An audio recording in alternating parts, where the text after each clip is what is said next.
질문 좀 봅시다. 자, 2023학년도 9월 고1 모의고사 1등급 컷이 84점입니다. 2등급 컷이 76점, 3등급 컷이 65점이니까 시험이 좀 어려웠다는 거지. 어려운 난도입니다.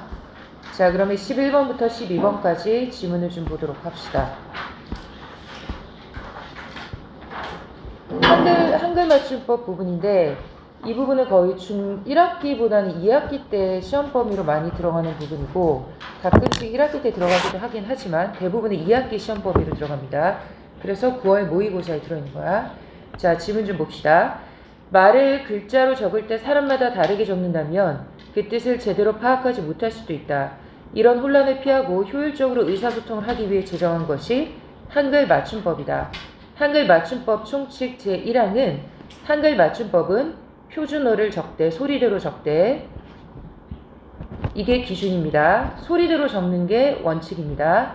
그런데 소리대로 적는데 예외적으로 어떤 것은 어법에 맞도록 함을 한다 라고 되어 있습니다. 소리대로 적는다는 말은 무슨 말이냐? 발음 그대로 적는다는 뜻이다. 발음 그대로 적는다. 무슨 말이냐면 하는 이라고 하면 쓰는 것과 기록하는 것과 발음하는 것이 동일하지. 그래서 이게 지금 소리대로 쓰는 것의 원칙입니다. 그런데 소리대로 적는다는 원칙이 적용되기 어려운 경우가 있어 어법에 맞도록 한다라고 하는 또 다른 원칙이 붙었다. 그럼 어법에 맞도록 한다는 말은 무슨 말이냐? 예를 들어 체언과 조사가 결합한 입히, 입만을 만약에 발음대로 적게 되면 얘는 지금 어법에 맞도록 적은 거지. 근데 발음대로 적게 되면 이렇게 적게 되는 거지. 그럼 사람들이 이걸 보고 그 의미를 파악하기가 어렵다라는 거지.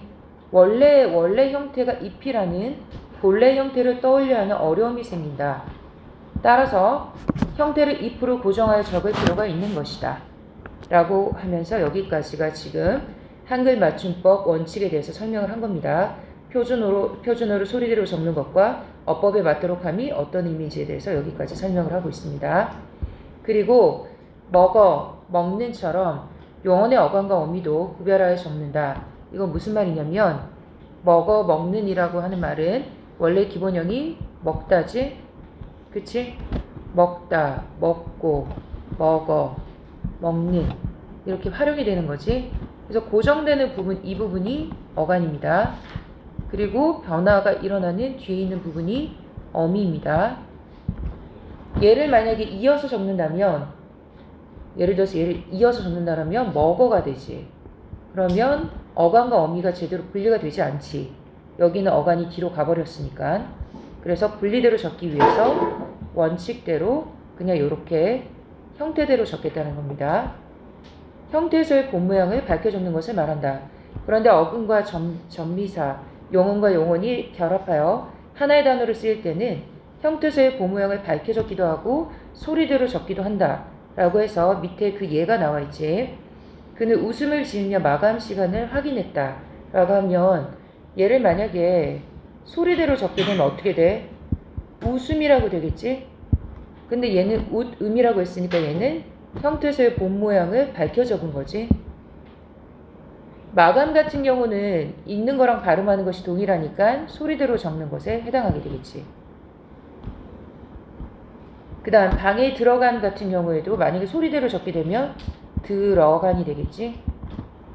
그런데 이렇게 형태소의 본 모양을 밝혀 적은 거지. 사라지는 읽는 거랑 소리 내는 거랑 똑같으니까 쓰는 거랑 여기에 해당되는 거겠지.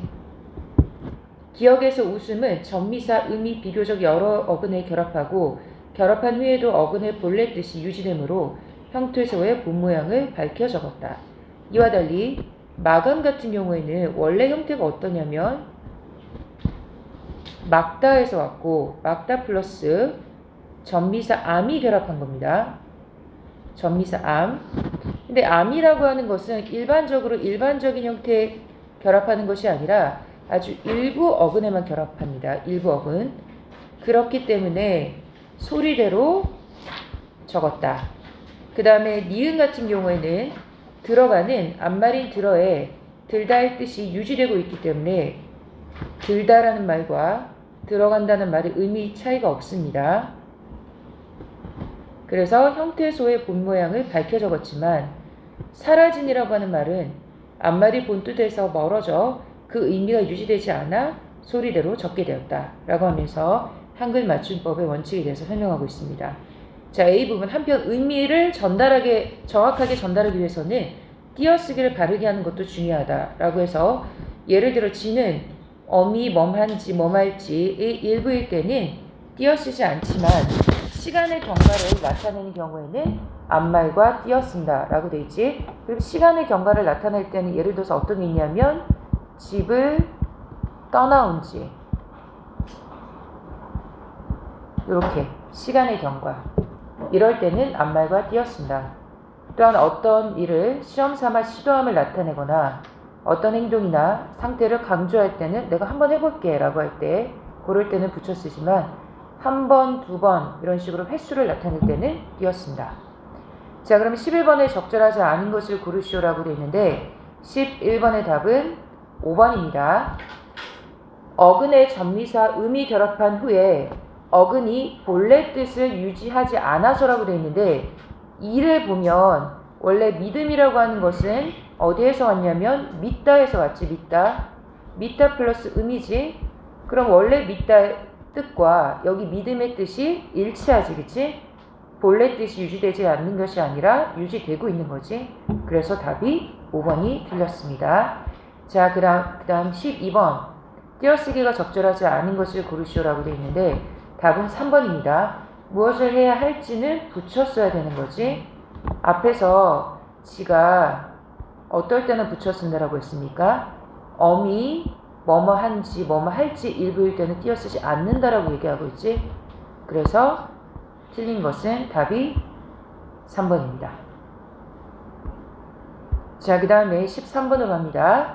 아주 중요한 문제지. 1학기 중간고사 시험 범위로 들어갈 가능성이 아주 높은 부분이다 라고 얘기했습니다. 적절한 것을 고르시오. 의문의 변동은 크게 종류에 따라서 교체, 축약, 탈락, 첨가로 나눠진다라고 했다. 그래서 교체 같은 경우에는 어떤 것이 있었냐? 음절의 끝소리 규칙이 있었고 그 다음에 자음동화가 있었고 자음동화라고 하는 것은 유음화와 비음화로 나눠진다.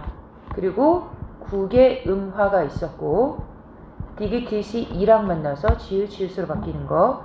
그리고 된소리대기가 있었고 된소리대기 꾸뚜 뻗어 쪼로 바뀌는 게 된소리대기지. 그리고 이모음 역행동화가 있었다. 역행동화. 다른 말로 전설모음화라고 한다라고 했지. 전설모음화. 아기를 애기라고 발음하는 거. 이런 게 지금 교체에 해당됩니다. 자, 그러면 밑에 얘가 나와 있는데 국밥 같은 경우에는 어디에 해당되는 거냐? 비읍이 뿌로 바뀌었지? 된소리대기지? 된소리대기. 그 다음에 굳히다 같은 경우는 지금 디귿 이랑 만나서 지읒으로 바뀌었으니까 뭐가 일어났습니까? 국의 음화. 그렇지.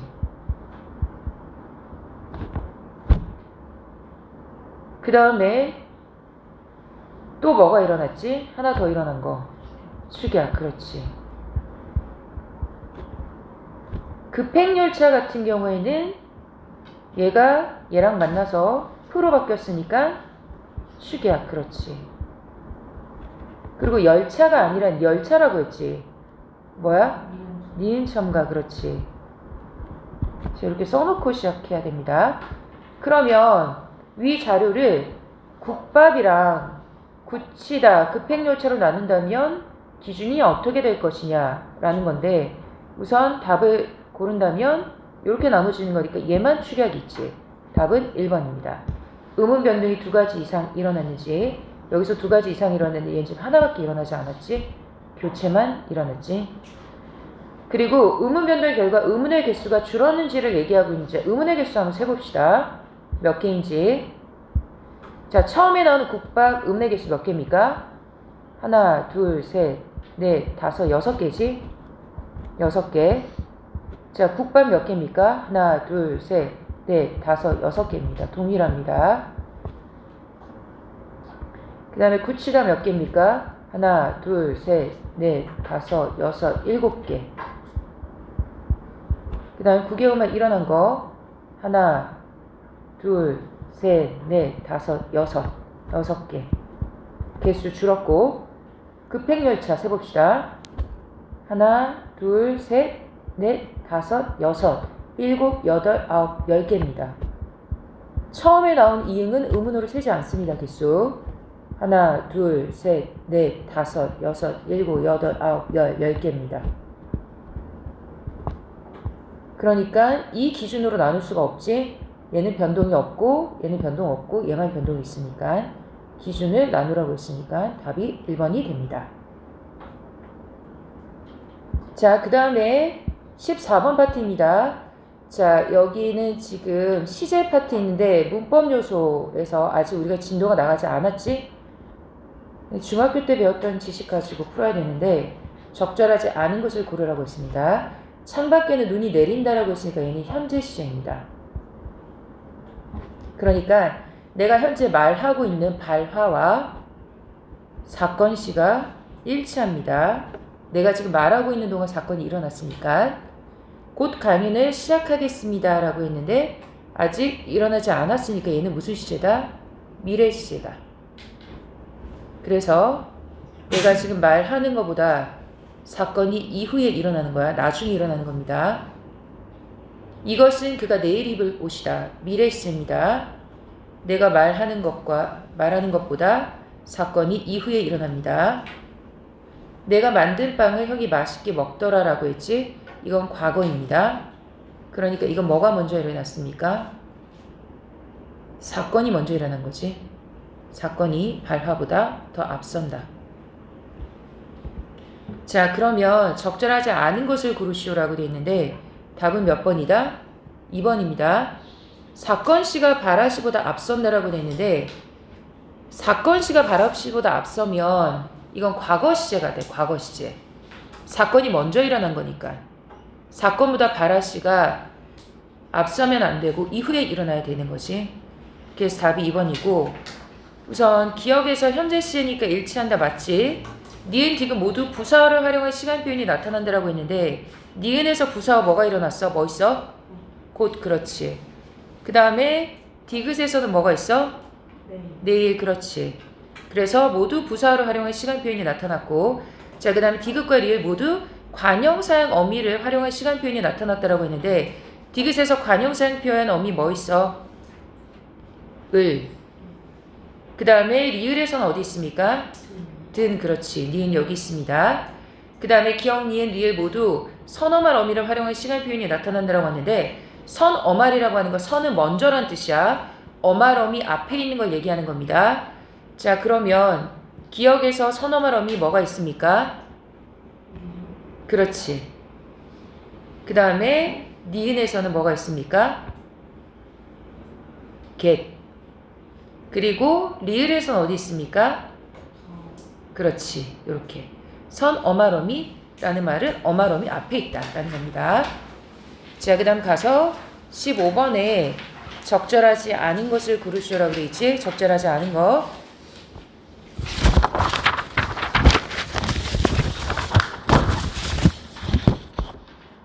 정답은 5번입니다. 1의 얘가 아니라 2의 얘지. 2의 얘. 2의 얘.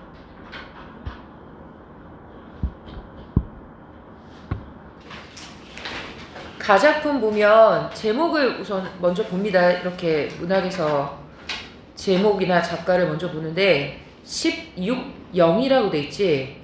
영이라고 하는 말은 무슨 말이냐면 노래하다, 읊다 라는 뜻입니다. 그러니까 주로 시가에서 쓰이는 말입니다. 시가. 그래서 16명에 대해서 16가지 소재를 가지고 노래하는 작품이다. 그래서 16영이다. 그래서 1수에서는 소나무에 대해서 노래하고 11수는 호랑이, 15수는 말에 대해서 노래하고 있다. 첫 번째 소나무의 특징부터 한번 봅시다. 구렁이라고 되어 있는데 구렁이라고 하는 것은 땅이 움푹 패인 곳이니까 구덩이라고 생각하면 됩니다. 구덩이에 서 있는 나무, 소나무겠지? 우뚝하다. 풍상을 실컷 겪고 문학에서 풍상으로 나오면 고난과 시련을 겪고서도 독야청청됐구나. 독야청청이라고 하는 말 잘 나옵니다. 고전시가에서 홀로 푸르고 푸르다 라는 뜻이야. 홀로 푸르고 푸르다. 그러니까 지조, 절개로 해석하면 돼. 홀로 푸르고 푸르다. 지조와 절개가 있다. 적은덕이란 말이 잠깐 배지 말고 동량제라고 되어 있는데 동량제라는 말은 뭐냐면 사자성어 동량지제라는 표현에서 왔는데 동량지제가 무슨 말이냐면 한 집안이나 나라를 떠받치는 인재, 나라를 위한 인재를 가리킬 때 쓰는 말이야. 집안이나 나라를 떠받치는 일을 맡을 만한 인재. 그러니까 소나무를 보고 배지 말고 두면 이후에 나라를 위해서 잘 쓸 수 있는 인재가 되겠구나 라고 해석하는 겁니다. 자, 그 다음 호랑이 갑니다. 꼬리치고 휘파람을 불며 기염이 황홀하다 라고 하면서 기염의 뜻은 밑에 나와있지. 기염, 불꽃처럼 대단한 기세가 황홀하구나, 뭐뭐하구나 라고 하는 게 영탄법이에요. 영탄법. 감탄하고 있는 거야. 이 뇌라고 하는 건 산이야. 이 산에 들어온 지 몇 해나 되었나니 진실로 네가 잠깐 떠나면 이 네가 누구겠어? 호랑이가 되겠지. 네가 이 산을 떠나게 되면 호리종행하겠구나 라고 돼 있지. 호리종행 밑에 나왔지. 여우와 살쾡이가, 그러니까 힘 있는 호랑이가 없으면 여우와 살쾡이가 거기서 완전 돌아다니면서 세력을 과시할 것이다 라고 얘기하는 거지. 여우와 살쾡이는 나와 있듯이 도량이 좁고 간사한 사람을 비유적으로 의미한다. 자, 그 다음 말입니다. 오리마 적표마들이 밑에 나와 있지. 오리마 적표마 긍정적인 시어지. 관단 노태와 같겠느냐, 걸음이 느린 말과 같겠느냐 라고 하면서 서로 대조하고 있어. 같지 않다. 오리마 적표마가 훨씬 뛰어나다. 바람에 슬피 울며 내 굽을 허위친이라는 말은 허우적거리니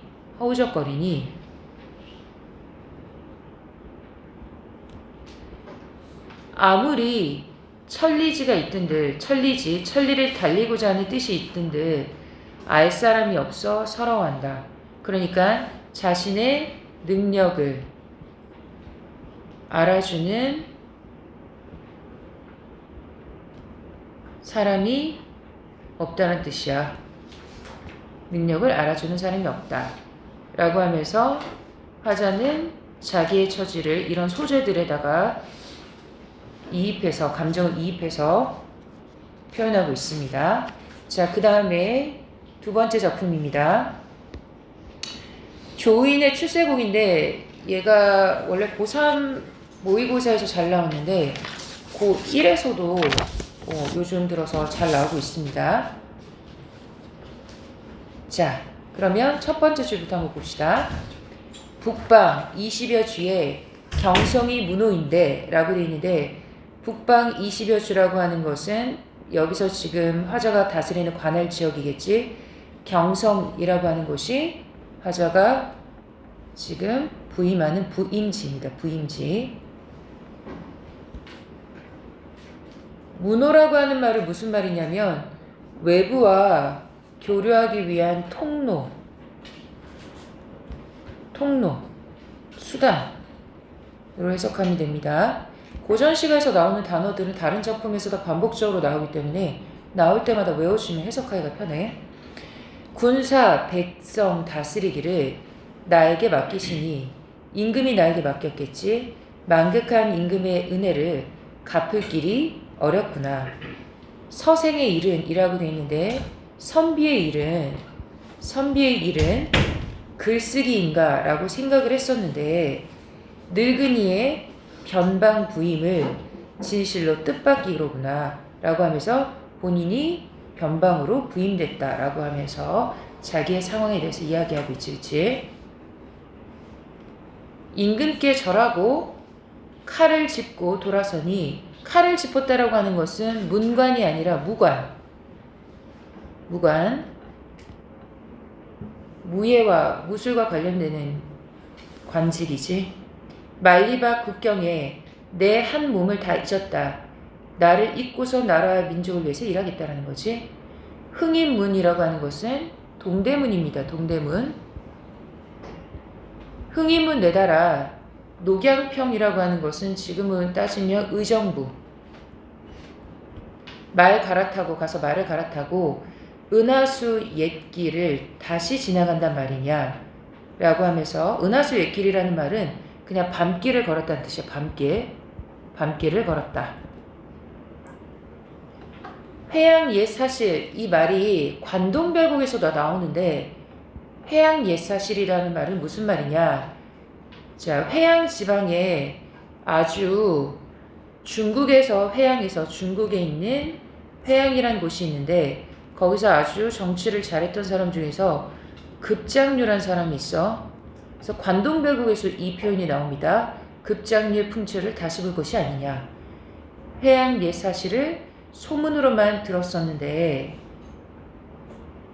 대궐을 홀로 떠나는 적객은, 적객이라고 하는 것은 귀양살이하는 사람인데 화자가 자기 처지를 지금 적객이라고 표현한 것은 임금 곁을 떠나기 때문에 자신의 처지를 적객이라고 표현한 겁니다. 진짜 귀양 가는 것이 아니라. 높고 험한 천령을, 험하다는 말 하지 말아라.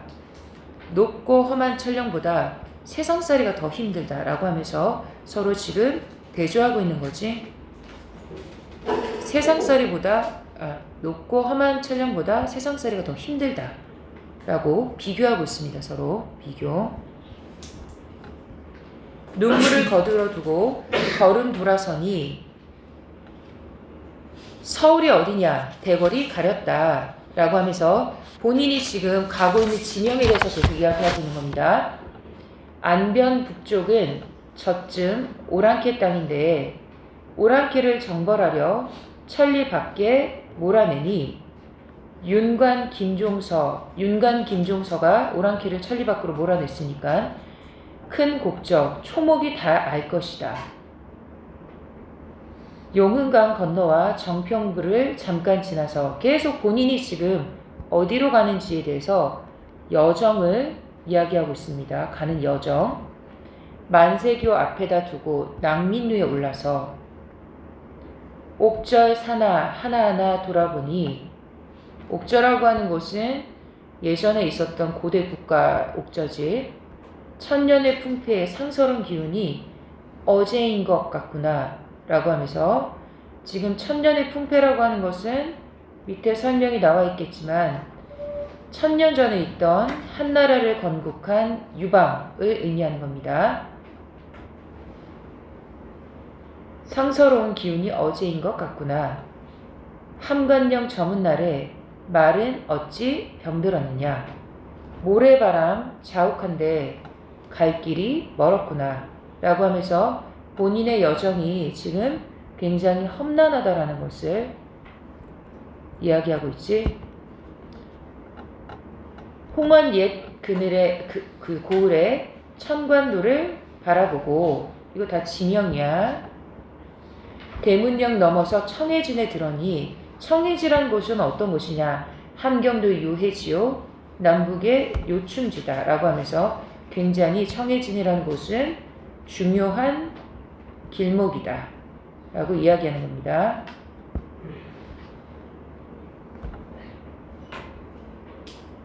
충신과 정예병사 무기를 늘어놓고 강한 활과 쇠뇌로 육춘지를 지키는 듯 태평세월 100년 동안 전쟁을 잊으니, 전쟁을 잊었다는 것은 그만큼 자기가 지금 있는 시대 자체가 태평성대라는 거지. 철통 같은 방어를 말해서 무엇하겠느냐. 일러라는 말은 말해서 무엇하리, 무엇하리요. 이런 거 서리법입니다. 중요한 작품이다. 잘 나옵니다. 출세곡. 자, 그 다음에 세 번째 작품. 태양사 가는 길에 물이 보성강물이 있습니다. 라고 하면서 지금 경어체를 쓰고 있지. 경어체. 높임 표현을 경어체라고 합니다. 그 물길이 끝나는 지점이 태양사 들어가는 입구지요. 아닙니다. 물길은 끝나지 않고 다만 태안사 들어가는 입구가 그 물길의 중간에 나 있을 따름이지요. 물길이 끊었다고 슬퍼할 필요는 없습니다. 곧 이어서 숲길이 시작될 테니까요. 라고 하면서 어떤 태도를 보여주고 있냐면 긍정적인 태도를 보여주고 있습니다. 여름 숲도 좋지만 겨울 숲은 또 나름대로 외로워서 좋다. 여름 숲의 무성함, 풍성함, 윤택함에 한동안 외로움을 잊고 살았다. 외롭지 않을 때는 외롭지 않아서 좋았고 외로울 때는 또 외로워서 좋았다. 문법적으로 말이 되지 않지? 그러니까 이런 거는 역설적 표현이라고도 볼 수 있다. 올해는 유난히 눈이 안 내리는 겨울입니다. 높고 푸른 하늘이 외로운 나무 끝에 펼쳐져 있습니다. 그래서 거기서 노인을 발견했지. 노인은 고양이에게 음식을 먹이고 있었고 얼굴이 붉어졌고 노인의 얼굴은 아기 얼굴이었다. 절 사람들이 다 싫어하는 도둑고양이를 아기 얼굴을 가진 태양사 불복하니 그 노인이 혼자 숨어서 돌보고 있었다. 사람들이 많이 모여 있으면 다람쥐처럼 어딘가로 숨어버리는 그를 보러 나는 태양사로 가곤 합니다. 고양이 해탈이는 잘 크고 있는지도 궁금하고 절 사람들이 이 노인을 이처서라고 불렀다. 내가 그를 보면 반가워하는데도 그는 반가운 뇌석을 할 줄 모릅니다. 내가 그 헤어지는 게 못늘 섭섭해 작변이자 길어지는데도 그는 그저 가라는 손짓 한번 해주고 그만입니다. 처음에는 굉장히 서운했는데 이제는 그조차 익숙해졌습니다. 태양사 가는 길은 참 좋습니다. 물이 있고 곧이어 숲이 있고 해탈이가 있고 다람쥐보다 더 빠르게 달릴 줄 아는 그가 있기 때문입니다. 라고 하면서 지금 그에 대해서 굉장히 관심을 가지고 있다는 것을 알 수 있지. 그는 나에게 커다란 위로가 된다. 또 내 속에 부처가 됐다. 그 이유가 뭘까라고 되어 있는데 그는 가난과 외로움조차 느끼지 않기 때문에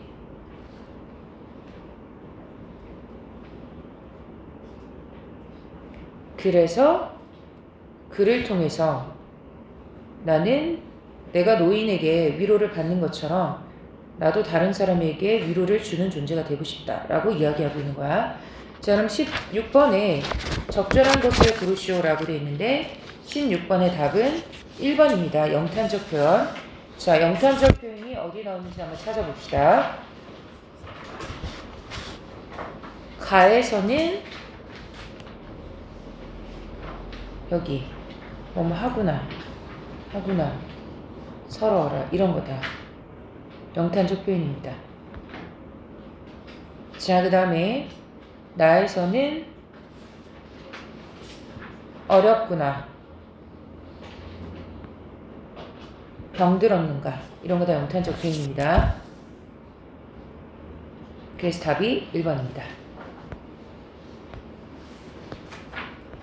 자, 그 다음 A와 B에 대한 설명으로 적절한 것을 고르시오라고 되어 있는데 자연을 보며 떠올린 고단함, B에는 만족감이다. A로 가보면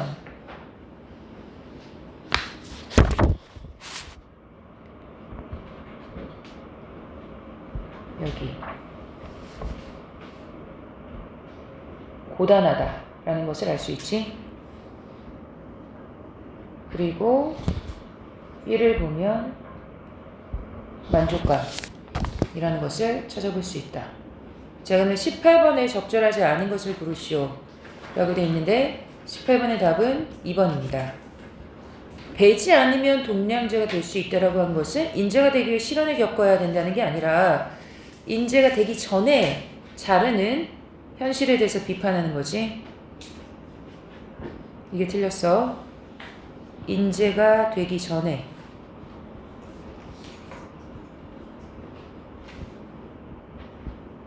좌절 하게 되는 현실을 비판하고 있다. 그래서 답이 2번입니다. 자, 그 다음 19번에 적절하지 않은 것을 고르시오. 답은 3번입니다. 병사들의 모습을 비판하는 부분은 나와 있지 않지? 자, 그 다음에 20번. 노인은 가난과 외로움조차 느끼지 않는다라고 얘기하고 있지? 그런데 여기서 느끼며 살아가야 한다라고 했으니까 틀렸지. 답이 그래서 5번입니다. 27, 28, 29번 보면 박무걸의 천수답이나 이영기의 민들레꽃은 그렇게 잘 나오는 작품은 아니지만 이렇게 낯선 작품이 나왔을 경우 방법이 지금 29번에 보면 작품에는 힌트를 주고 있지. 요걸 먼저 읽는 것도 방법입니다. 가인이 인간의 주요한성에 대한 인식을 바탕으로 열악한 농토를 하늘이 내린 축복의 땅이라 여기며 달관의 자세. 달관이라고 하는 것은 뭐 이래도 좋고 저래도 좋고 이런 긍정적인 자세야. 그에 대한 지시가 드러나 있다. 나에는 민들레를 소멸될 수밖에 없는 운명에 좌절하지 않고 허무에 맞서는 존재로 바라보는 시선과 운명에 좌절하지 않는 것, 민들레 내적 가치에 대한 긍정적 의식. 요렇게 먼저 읽고 문제 지문을 봐도 좋겠지, 그치? 자, 그러면 한번 봅시다. 어메야, 복이 따로 있나? 뚝심 세고 부지런하면 사는 거지. 라고 하면서 이게 어떤 태도야? 이게 달관적 태도야. 복이라는 건 특별한 게 아니다. 그냥 뚝심 세고 부지런하면 살 수 있다. 라고 얘기하는 거야. 복이라는 것은 따로 있지 않다. 하늘이 물을 대는 천수답. 천수답이라고 하는 것은 지금 빗물에 의해서만 별을 심어서 재배할 수 있는 논이잖아. 그러니까 하늘이 도와주지 않으면 농사를 지을 수 없다는 거지. 그 논의 벼이삭이라고 되는 것은 어쨌든 부정적인 현실을 극복하기 이뤄낸 결실이라고 볼 수 있는 거지. 결실. 하늘이 도와주지 않으면 농사를 지을 수 없는데 거기서 나는 결실을 냈다. 야, 네 말이 정말이래. 엄쳤구나. 대견하구나. 잘했다라는 거지, 그치? 긍정하면서 내 새끼야, 팔자가 따로 있나? 라고 하면서 본심 가지고, 본심이라고 하는 것은 꾸밈이나 거짓이 없는 것. 꾸밈 없고 거짓이 없이 그냥 부지런하면 살 수 있다라고 하면서 긍정적인 삶의 태도에 대해서 이야기하고 있지. 자식이 한 말에 대해서 엄마가 또 오케이 하고 있어. 어메야, 누군 한평생 만년을 사나? 라고 하면서 인간은 만년을 살 수 없다. 즉 유한한 존재이다.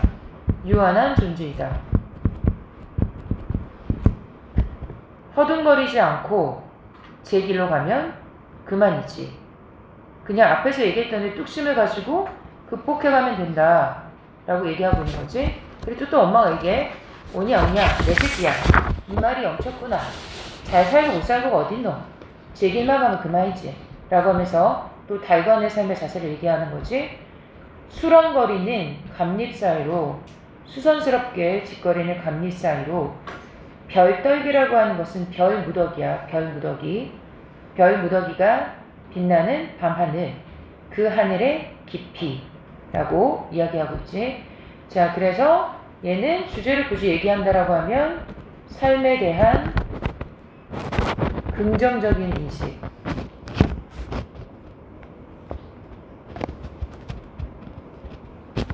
삶에 대한 긍정적 인식으로 볼 수 있다. 자, 그 다음 두 번째 작품입니다. 쬐금한 것이 노랗게 전력을 다해 새노랗게 피어있다. 민들레지, 민들레. 최선을 다해서 피어있다. 아무것도 넘보지 않는다. 아무것도 넘보지 않는다는 말은 욕심이 없다는 뜻이야. 무욕. 욕심이 없다. 다만 혼자 주어진 한계 그 안에서 아슬아슬 한치의 틈도 없이 끝까지 최선을 다하는 것이 바위새를 비집거나 잡초 속이거나 씨 뿌려진 그 자리가 바로 내 자리다 라고 하면서 씨 뿌려진 그 자리에 만족하며 사는 거니까 운명의 순응하면서 살고 있는 거야. 앞에 있는 작품이랑 조금 다르지? 운명에 순응하는 태도입니다. 털을 잡고 물을 길어 올리는 실뿌리. 물이라고 하는 것은 생명력인데 어둠은 고난과 시련을 의미하는 거지.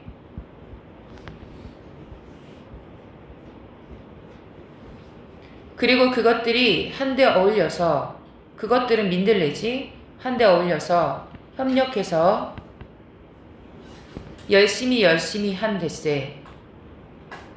꽃을 피우는 기간이 한 데세인데 세상에 그 밖에는 할 일이 없어서 아주 노랗게만 피어선 질 수밖에 없다라고 하는 것은 결국 없어질 수밖에 없는 것이 내 운명적이다. 운명적 삶이다. 꽃은 당연히 피면 질 수밖에 없는 거지.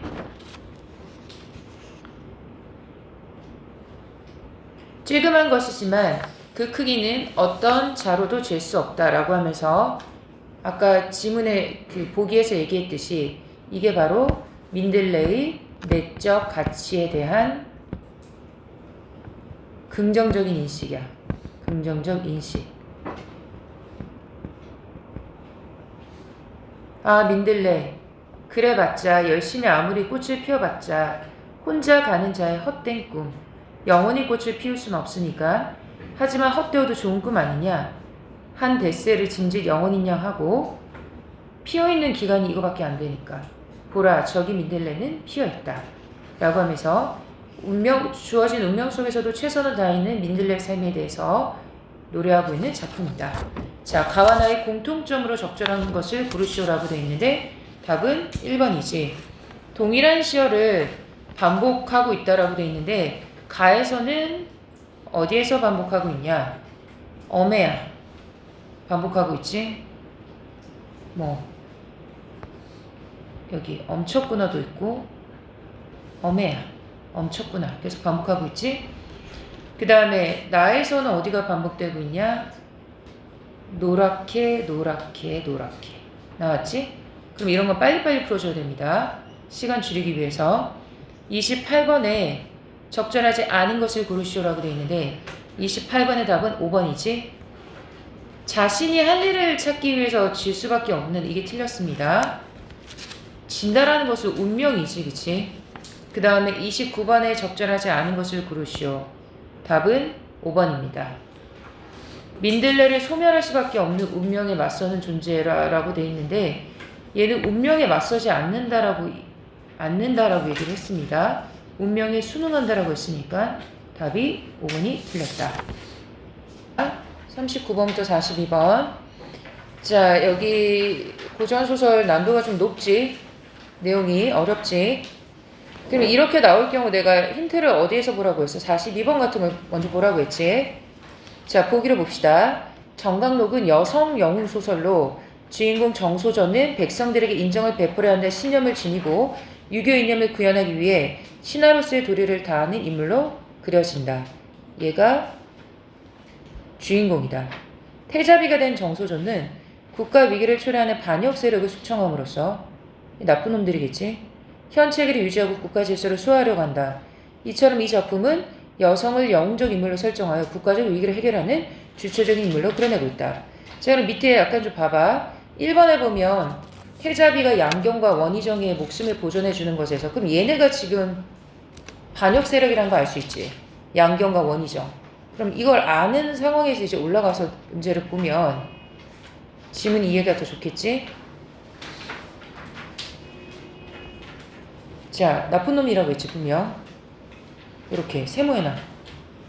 선봉장 원희정이 내달아 양주자사 양운을 맞아 싸우다가 사로잡힌 바 되니 또 도원수 양경이 내달아 적을 상대하더니 물러나며 두 번 싸우는 척하다가 실수하여 사로잡히는 척하고 적진으로 들어갔다. 그러니까 의도적으로 적에게 붙잡힌 척했다라는 거지. 황제는 그 이유를 알지 못하고 경황실색하여 이렇게 물었다. 하신이란 말은 신하들 중에 누가 대체 싸울 수 있겠느냐, 대적할 수 있겠느냐. 좌우의 모두가 일제히 아래였다. 이제 형세가 공공하오니 마땅히 항복하기만 갖지 못하다는 말은 빨리 항복합시다라는 뜻이야. 그랬더니 천자. 고전소설에서 천자 나오면 무조건 임금입니다. 왕.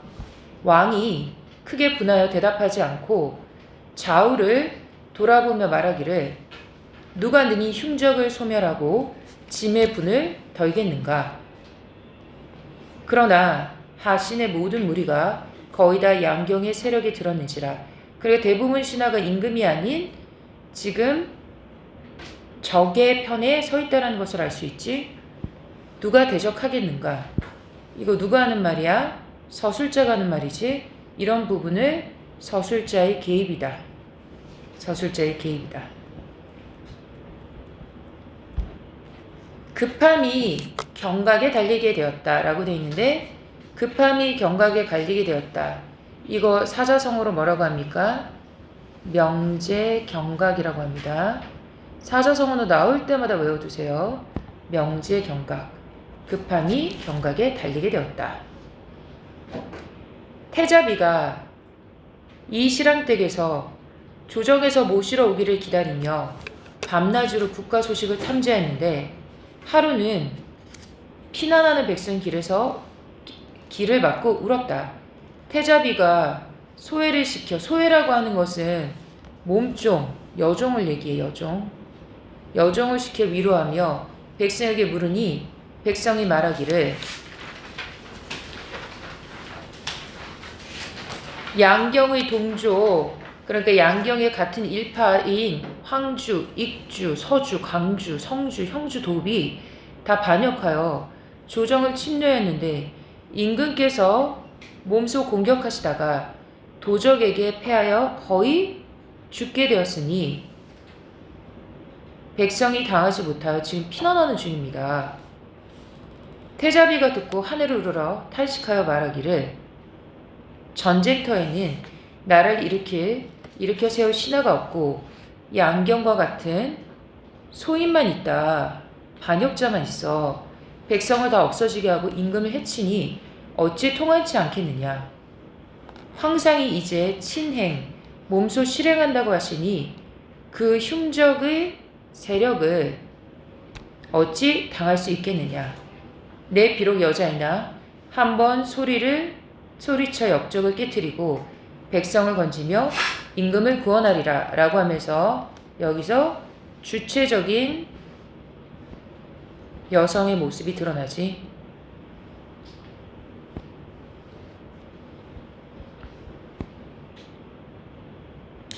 태자비가 분기충천이란 사자성어도 잘 기억해 두세요. 분한 마음이 하늘을 찌른다는 뜻이야. 분한 마음이 하늘을 찔러 천조검을 높이 들고 말하기를 너희는 어떤 도적이기에 성질이 억세고 고집스럽고 사납기가 끄지없어 우리 항상 이리도 핍박하느냐.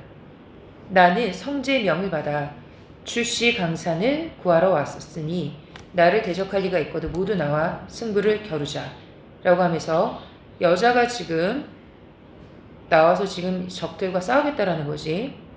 하는 소리 진동하니 양주자세 양웅이 소리에 응답하여 소리쳐 말하기를 이제 주씨의 부조라고 하는 것은 아버지와 할아버지를 얘기하는 거야. 주씨의 집안이 경망을 잃어 천하 백성이 도탄에 들어 눈을 뜨지 못함을 차마 보지 못하여 주씨를 드러내쳐서 만민을 건지고자 하나니 너는 어떠한 사람이기에 시절 돌아감을 알지 못하고, 그러니까 세상 돌아가는 상황을 알지 못하고 우리로 하여금 대공을 세우지 못하게 하느냐라고 얘기하니까, 자고로 신하라고 하는 것은 그 위를 범하지 못한다라는 것은 절대 역모를 해서는 안 된다는 거. 역모를 꾀해서는 안 된다. 너희가 주씨의 녹을 먹었으니 임금의 은혜를 갚기는커녕 도리어 이런 짓을 하느냐. 옥체를 빌린 임금의 마음은 하회와 같으니 어찌 하늘의 벌이 없겠느냐. 급히 항복하면 죄를 용서하겠지만 끝내 하늘 뜻에 순종하지 않으면 아득히 살아날 길이 없는 곳으로 나아가게 하리니 급히 결단하라 라고 하면서 어떤 이제 영웅적인 대화를 지금 보여주고 있지. 양운이 노하여 달려들거늘 태자비가 맞아 싸워 두 합에 태자비 칼이 번뜩하더니 양운 자사 양주자사 양훈의 머리를 베어 칼끝에 퀴어들고 재주를 자랑하며 쳐들어갔다. 태자비의 어떤 영웅적인 면모를 보여주는 부분이지. 적진에서 양훈의 죽음을 보고 한 장수가 내닫거니 태자비가 바라보고 보니까 신장이 9척이고 1척이 30cm니까 2m 70이야. 얼굴은 수목을 갈아 뿌린 듯하고 눈은 커서 새치 다푼이나 되었다. 자, 이렇게 자세하게 그림 그리듯이 표현하는 것을 묘사라고 합니다. 이는 황주 자사였다. 태자비가 꾸짖어 말하기를 야, 이런 도적이 시정에 있으니 무엇에 쓸 수 있겠느냐. 너와 더불어 대적함이 욕되나 위국 충신이 있는 고로 마지못해 다투니 급히 결단하라. 너 같은 거랑 상대하는 것 자체가 치욕스럽지만 나 아니면 너 상대할 사람이 없으니 싸우자. 황주자사가 크게 노하여 달려들어 태자비와 싸우기를 20여 합이나 승부를 가리지 못했다. 이때 천재 임금이 대상에서 바라보니 난데없는 장군, 이 장군이 태자비야. 필마로 한 필의 말로 들어와 적장을 모두 죽이는 것이었다. 이를 보고 의아한 중에 안심되어 말씀하시기를 밝으신 하늘이 주시강산을 보전하게 한다라고 하면서 저 장군이 태자비다라는 것을 눈치채지 못했어. 이어 기뻐하며 일월기를 둘러 접대하였다. 태자비가 황주 자사와 싸우기를 30여 함에 결단하지 못하였는데 문득 태자비가 입은 점포의 용두에서 청황룡이 엎드려 있다가 붉은 기운을 토하게 되니 삼태호총마가 길을 세우는 가운데 안개가 자욱하여 양진을 분별하지 못하게 했다. 이거는 뭐야? 비현실적인 이야기지. 비현실성. 이걸 다른 말로 뭐라고 하냐면 전기성이라고 합니다.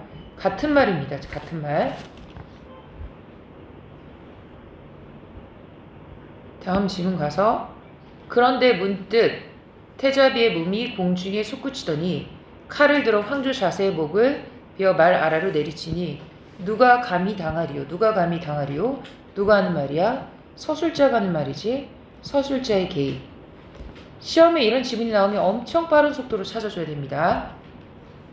태자비가 드디어 모든 역적을 한몫을 시키고 군사는 놓아보내니 적진에 사로잡혀갔던 양경과 원희정의 몸이 살아와서 태자비를 보고, 그러니까 얘네 지금 자기들이 역적이라는 거 지금 의도 감추고 있어. 우리들은 대국 보원수와 선봉장이나 재주가 없어 적진에 잡혀 죽게 되었으니 장군의 은혜를 입어 목숨을 보존하고 흥적을 격파하였으니 은혜를 잊지 못하겠습니다. 태자비가 한 꾀를 생각하고 이렇게 말하였다. 정말 몰랐습니다. 그러고는 양경을 데리고 천재 계신 곳에 가서 육도 자세의 머리를 올리니 천재가 기뻐하며 자리에서 내려와 태자비의 손을 잡고 말씀하시기를 장군의 충성은 무엇보다 크니 금수강산으로 갚지 못한다. 태자비가 엎드려 아뢰었다. 폐하의 흥복이다라는 말은 무슨 말이냐면, 흥복이란 말은 무슨 말이냐면 큰 행복이다. 폐하의 큰 복이다. 이건 폐하의 복력이다. 나한테 무슨 공이 있겠느냐라고 하면서 겸손함을 보여주고 있지. 천자가 매우 칭찬하자 태자비가 다시 여쭈어 아뢰었다. 이제 육도 자사가 죽고 자리를 비었으니 엎드려 바라올 건데 폐하께서는 6 자사를 청하여 각각 모든 병사를 다스리게 하옵소서. 이에 천자가 이를 따랐다. 태자비가 천자를 모시고 황성에 올랐는데 남쪽 성문 위에 천자가 전제한 뒤 태자비가 황성에게 이렇게 아뢰었다. 성 안의 육도 자세의 나무 무리가 무수하다. 반적을 다 없앤 후에 한궁하겠다. 천자가 크게 놀라 그대로 허락하니까 오케이 하니까 태자비가 차완 등을 호령하여 양경과 원희정을 잡아들이라는 소리가 천지를 진동했다. 윗글에 대한 설명으로 적절한 것을 고르시오 라고 되어 있는데 39번의 답은 3번이지. 전기적, 비현실적인 요소 나왔고 40번에 적절하지 않은 것은 답이 2번이지. 항복을 만류한 게 아니라 항복하라라고 얘기한 거지. 그 다음 41번에 적절한 것은 답이 5번입니다. 자신의 행동이 정당함을 말하고 당위성을 내세워서 비판하고 있다. 42번에 적절하지 않은 것은 답은 1번입니다. 43번에서 45번 봅시다. 자, 얘도 힌트가 될 만한 문제가 지금 45번 문제이지. 45번부터 먼저 보면 귀향 연습에서 나는 도시 질서에 적응하지 못한다. 나는 고향을 도시와 대립된 공간으로 인식하고 고향을 행복했던 곳으로 이상화하며 고향에 대한 기억을 왜곡한다. 그런데 훈이랑 대화를 하면서 나는 고향에 관한 생각이 환상에 불과했음을 인식하고 서울행에 결정하면서 현실에 대한 긍정성을 회복하려는 모습을 보여주고 있다. 자, 요 포커스를 가지고 한번 봅시다. 앞부분이 이제 요 부분이 훈이랑 대화하는 거지. 녀석이 훈이가 되겠지. 녀석에게 고향을 배워주겠나라고 약속해놓고 막상 그걸 생각해보려고 하니까 막연하기만 했다. 생각에 실마리가 쉽게 잡히지 않았다. 어머니가 돌아가신 후로 20년 가까운 세월 동안 한 번도 발걸음을 한 일이 없는 동백골이었다. 하나같이 기억이 희미했다. 제법 감동 같은 걸 싣고 떠오른 일이 없었다. 생각나는 것은 내 배앓이의 시초가 됐던 학교 잡부금과 꾀배에 관한 것뿐이었다. 라고 하면서 여기서 지금 배앓이가 나오는데 배가 아프다라는 것 자체가 지금 고향에 대한 어떤 상처, 아픔을 보여주는 단어이다. 고향에 대한 상처와 아픔.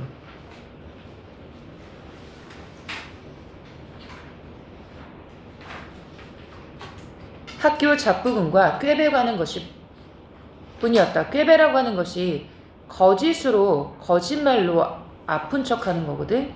돈이 없으니까 고향에 대해서 어쨌든 그래서 부정적인 추억이 있는 거지. 그러나 그거 다시 기억을 더듬어낼 필요가 없는 것이다. 한밤에 이미 확인이 끝난 일이었다. 다른 것을 좀 긍정적인 뭔가를 찾아내야 했다. 다른 것이라고 하는 것은 고향에 대한 어떤 긍정적인 기억이겠지. 훈이 녀석을 위해서라도 좀 더 행복스러운 고향을 찾아내야 했다.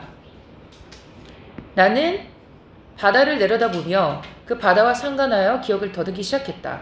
동백골에서도 바다는 멀지 않았다. 바닷가 산비탈에 밭농사를 짓고 있어 그곳 사람들도 바다에는 무척 익숙했다. 그러나 나는 아직도 그 바다가 어떤 식으로 내 어린 시절과 상관되어 있었는지, 그것에 대해 무슨 말을 할 수 있을지 마땅한 생각이 떠오르지가 않았다. 긍정적인 기억이 거의 없는 거지.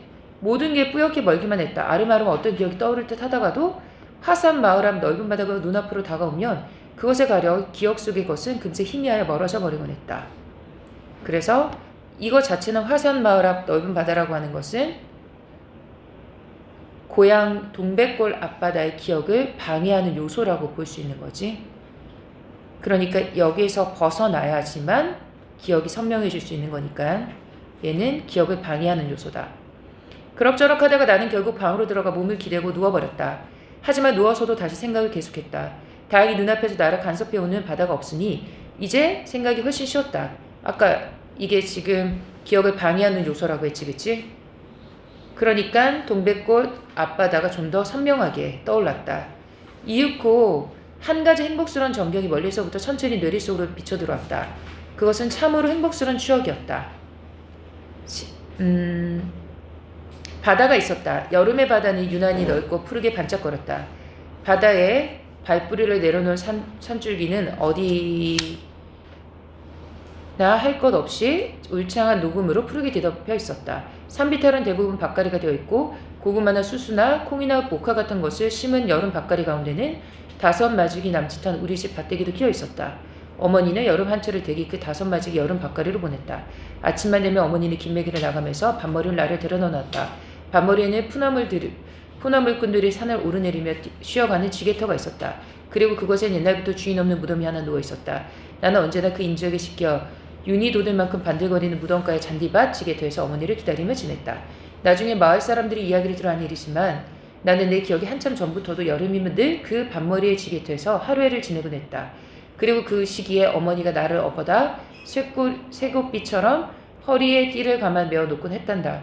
걸핏하면 아무데나 기어가 흙덩이를 집어넣고 나무가시 같은 데에 얼굴을 자주 핥혀댔기 때문이라고. 어떤 때 사람들이 지게터를 지나다 보면 나는 온몸에 오줌과 똥을 짓이겨 바른 채 배가 고파 울고 있거나. 그러니까 이게 다 어린 시절 기억들이야. 그러니까 별로 긍정적인 기억들이 아니지, 그치? 긍정적인 기억들이 아니지. 배가 고파 울고 있거나 울으며 울다. 그러니까 결국 뭐 가난 속에서 굉장히 힘겨운 삶을 살았다라는 것을 알 수 있는 거지. 중략 줄거리. 나의 고향 이야기를 들은 흔히는 나에게 고향을 찾아가지 않는 이유를 묻는다. 당황한 나는 그날 밤 심한 배앓이를 한다. 이 배앓이라고 하는 것 자체가 고향에 대한 상처로 인한 병이야. 다음날 나는 차분하게 가라앉은 기분을 느끼며 기택이 이제 화산 마을에서 떠나 서울로 가겠다고 말한다. 악마구리 속이라도 할 수 없지. 나를 그토록 폐허로 만든 곳이 서울이라면 잘 우는 개구리란 뜻이야. 잘 우는 개구리. 잘 우는 개구리 속이라도 할 수 없지. 하면서 서울에 대해서 지금 굉장히 자기가 서울 생활을 하는데 힘들었다라고 얘기하고 있는 거지. 자네 생각이 어떤 건지 모르지만 난 아무래도 자네 다시 서울로는 돌아가게 하고 싶지 않아. 내 집이 혹 불편해져서 그렇다면 할 말이 없지만 서울보단 차라리 동백골 고향에서 지내는 게 어땠냐 라고 얘기를 하지. 동백골 쪽도 생각해보지 않은 건 아니었어. 그것도 뭐 새삼스레 기대가 생겨서 그런 건 아니고 기대 같은 걸로 말한다면 오히려 정반대의 생각이었을까. 난 사실 지금도 동백골에 어떤 곳이었는지 깡그리 잊고 있었던 건 아니거든. 그런데 거기 너무 오래 발을 끊고 지내다 보니 어릴 적 일들이 터무니없는 요술을 부리려 든단 말이다 라고 하면서 이 말이 뭐냐면 고향의 기억의 이미지를 왜곡하고 있다는 거야. 고향에 대해서 내가 너무 왜곡하고 있었다.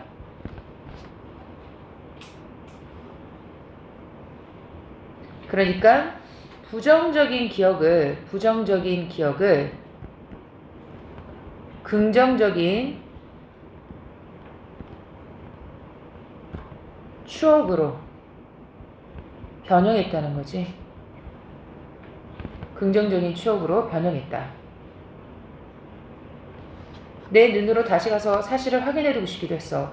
더 이상 내 요술을 부릴 수 없도록. 그러니까 원래 그 기억이 아니라 부정적 환경을 다시 확인해서 그걸 깨트려버리고 싶다는 거지. 더 이상 내게 요술을 부릴 수 없도록. 하지만 아직도 내게는 용기가 훨씬 모자란 것 같아. 고향이 어떻게 나를 두렵게 하더라도 그 현실을 현실대로 정직하게 맞부딪혀 들어갈 수 있는 내 용기가 말일세. 당분간은 그 동백골 한 곳이라도 나를 속이게 놔두는 것이 나을 것 같다. 그러니까 뭔가 좋은 기억은 남기고 싶다라는 거 말이야. 그래야 그 말대로 악마구리 속 같은 서울살이를 버텨나갈 수 있으니까. 서울이랑 할 수 없군. 자네 이제 진짜 서울 사람이 다 되어버린 것 같다니까. 기태는 아직도 고지 들리지 않는 듯 허허 웃었다. 그러나 나는 이제 아무 새로운 느낌도 없었다. 어이없어하는 기태를 향해 담담하게 대답했다. 하지만 뭐 서울에 무슨 새삼스러운 기대가 있어서 물론 아니야. 유일하게 정직한 나의 삶이라는 것이겠고 서울은 그런데 하나밖에 없는 소중한 삶의 터이니까 하면서 긍정적으로 지금 바뀌게 되지. 서울에 대해서 생각 자체가. 그래서 여기서 보면 아까 보기에서 긍정성을 회복한다라는 말이 있었지. 마지막에 할 수 없는 일이지 이제 와서 알게 된 일이지만 그건 마음대로 된 일이 아닌 것 같거든. 살아오느라고 이 몰골로 폐허가 다 되었는데 좀 어려운 일이 아니지 않아? 이제식으로는 어림도 없는 일이야. 난 단념했어. 이제부터는 그런 걸 불편스럽게 여기거나 부끄러워하지 않을 것 같아. 라고 하면서 고향에서 있었던 삶에 대해서 미워하지 않고 그대로 수용하겠다라고 얘기하고 있는 거야. 부끄러워하지 않겠다. 고향에 있는 삶을 그대로 수용하겠다. 그래서 마지막 부분에 보면 이제 그것이 내가 진짜 얼굴이고 다시 서울을 찾아 들어가는 것이 두려워지지 않는다라고 하면서 긍정성을 회복하고 있지. 자, 43번부터 적절하지 않은 것을 고르시오라고 했는데 43번의 답은 4번입니다. 지지하지 않지. 자, 그 다음에 44번에 적절한 것의 답이 3번입니다. 45번에 적절하지 않은 것은 답이 2번입니다. 고향이 나를 두렵게 하여 정직하게 맞부딪힐 용기가 모자란다라고 말하는 것을 보아 고향에 대한 환상을 깨려 한다라고 볼 수 있다라고 되어 있는데 당분간은 놔두려고 한다라는 것이 그래서 답이 2번입니다.